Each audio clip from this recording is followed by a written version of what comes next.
అటువంటి పవిత్రమైన రామకార్యం ఇప్పటి కాలాన పెద్దోళ్ళేమో సంపాదనకి ఎగబడ్డారు. చిన్న పిల్లగాళ్ళని తీసుకుని కాలేజీ స్కూళ్ళల్లో వారెత్తే A for apple B for bag English medium చదువులైనవి. రామాయణం లేదు, భారతం లేదు, యక్షగానం లేదు, ఏది లేదు. కనీసం ఇప్పటి పిల్లగాళ్ళకు రాముడికి సీత ఏమవుతుందో తెలియదు, సీతకు రాముడు ఏమవుతుందో తెలియదు. అటువంటి కలియుగం నడుస్తుంది.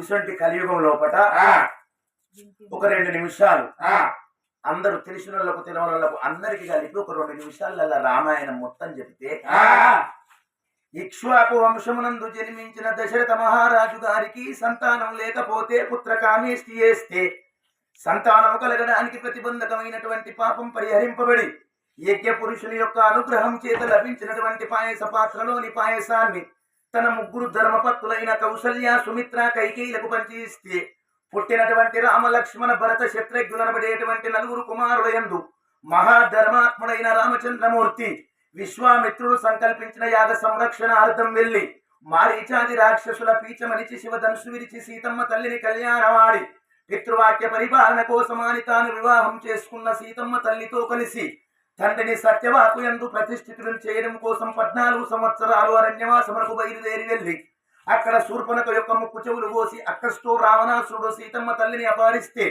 ఆ తర్వాత అరణ్యకాండలో కబంధవధ జరిగిన తర్వాత